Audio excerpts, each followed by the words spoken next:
As a young person, I developed a belief that there is no higher power. My belief probably developed out of resistance because most of the people around me were convinced in the opposite.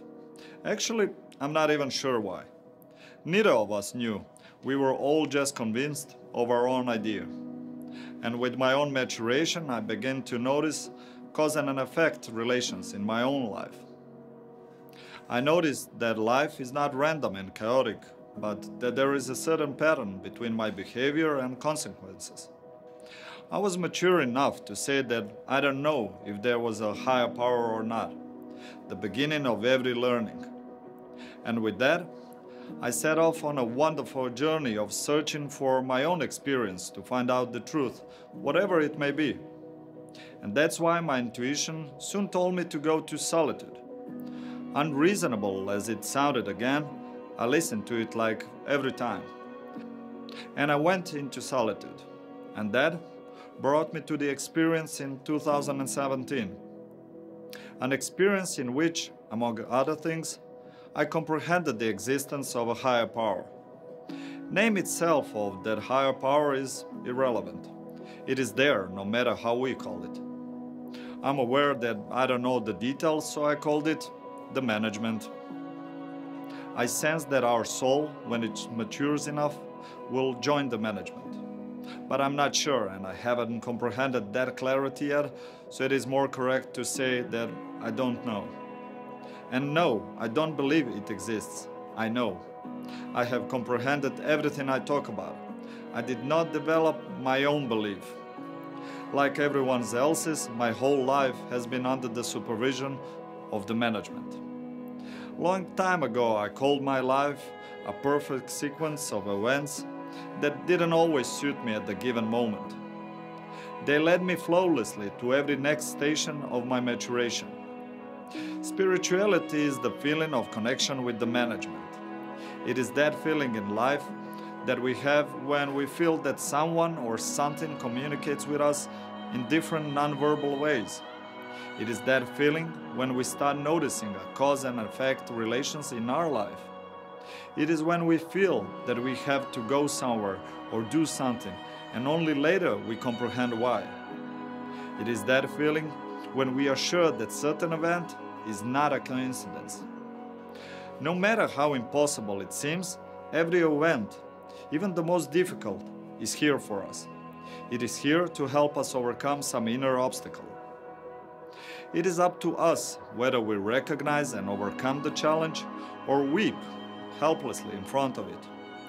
Every lesson must be mastered or it will be repeated. And in that purgatory, which we call life on earth, we will get everything we need to mature, not what we want. All lessons intended for maturation. And so, if a person has some extreme character caused by the ego, is it possible that he will get another extreme in his life to solve it? This is the reason why opposites attract. That's why brothers and sisters are always different. That's why people always end up in marriage with the opposite of themselves.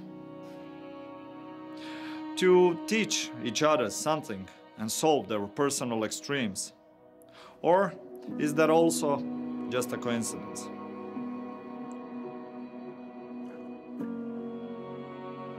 Challenges do not come only from our internal world, from our ego. Very often, challenges come from the management itself. It sends them to us through life and correlates strongly with our inner state. Greater immaturity leads to more management challenges that exactly correspond to inner ego challenges. The challenge always hits hard enough to break the weakness. So, if life hits us strong, let's ask ourselves which weakness we must overcome. Given that people only really understand what they have experienced, if you were a teacher and wanted to teach someone patience, would you talk to them about patience, or would you give them a challenge that would teach them patience? It is up to the person and his free will to figure out challenge for himself and learn what needs to be learned or to repeat the lesson. Sooner we accept that reality, sooner we will stop suffering, collect that experience and move on stronger and more mature.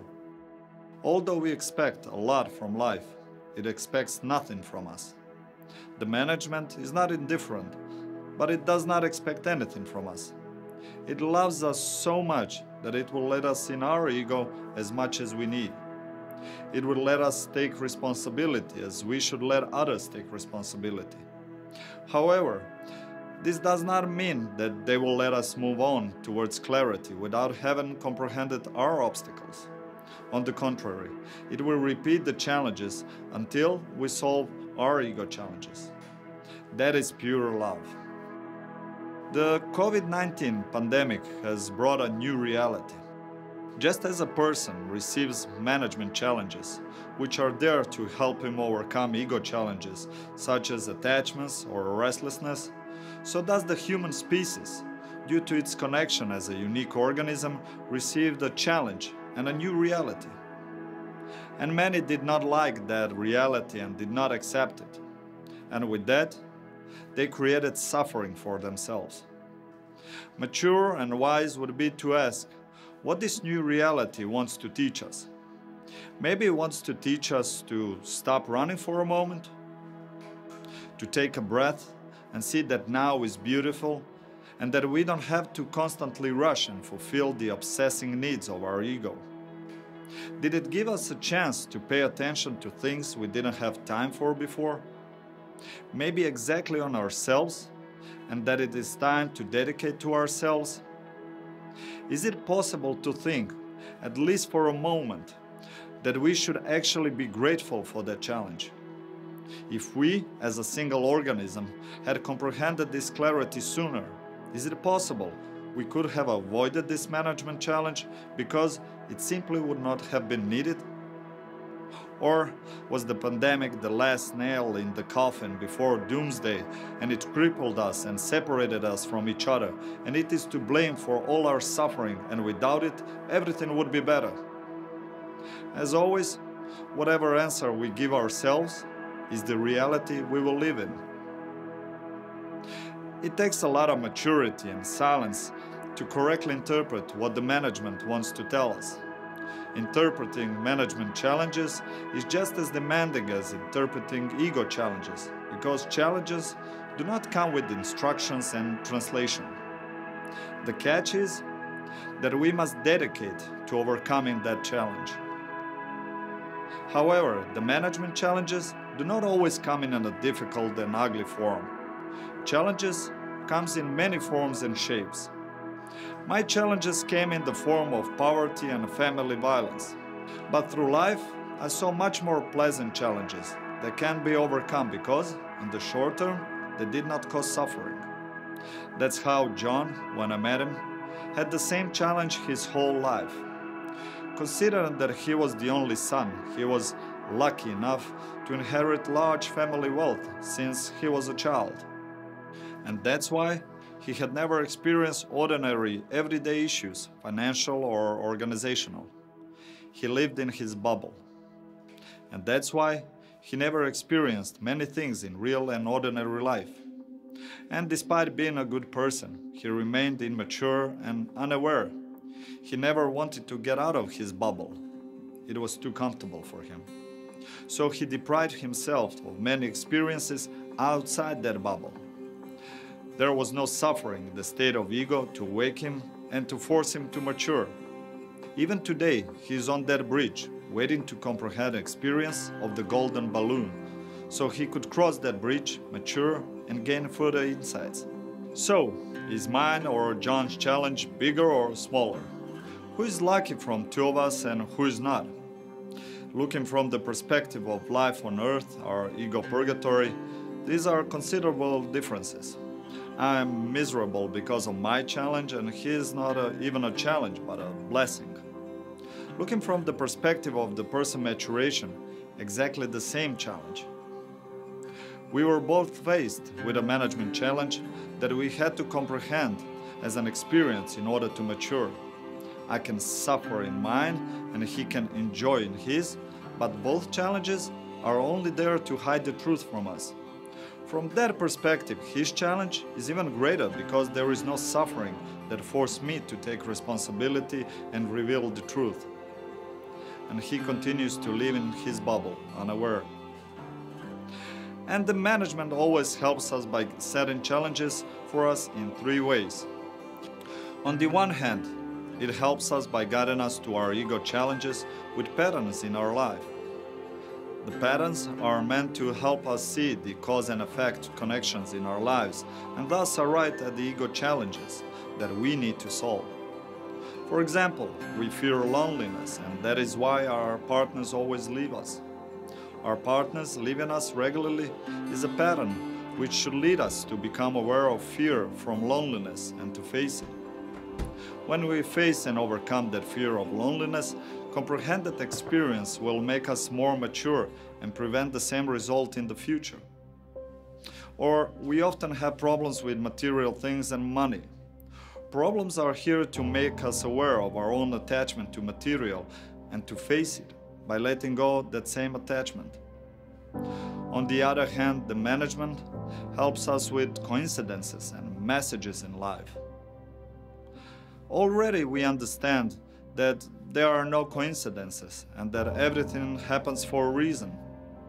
This proverb exists in all nations of the world. They are here to teach us something. What? Well, it is up to us to find out.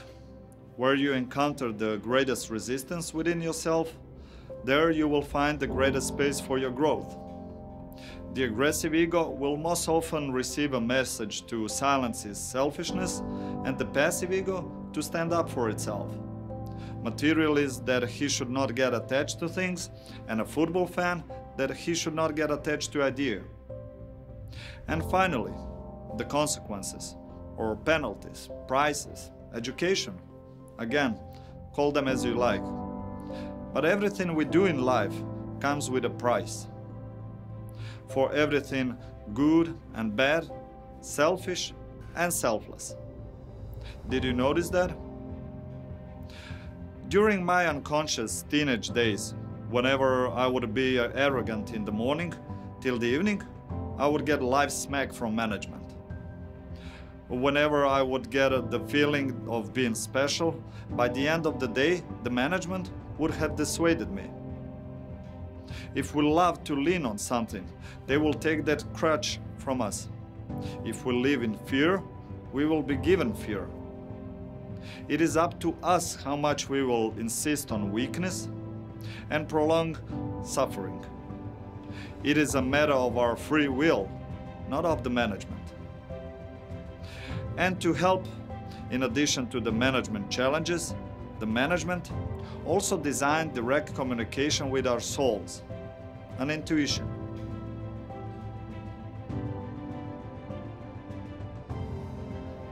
Given that every decision we make potentially brings us thousands of alternative realities, it is important to choose the right one in order to follow our soul path. And that's what intuition is for. Intuition is actually a communication channel between our soul and the management. That feeling inside us that tells us which is our path. All those who want to function at high personal and business levels must learn to rely on their intuition. If we are mature enough to distinguish it from the ego and brave enough to follow.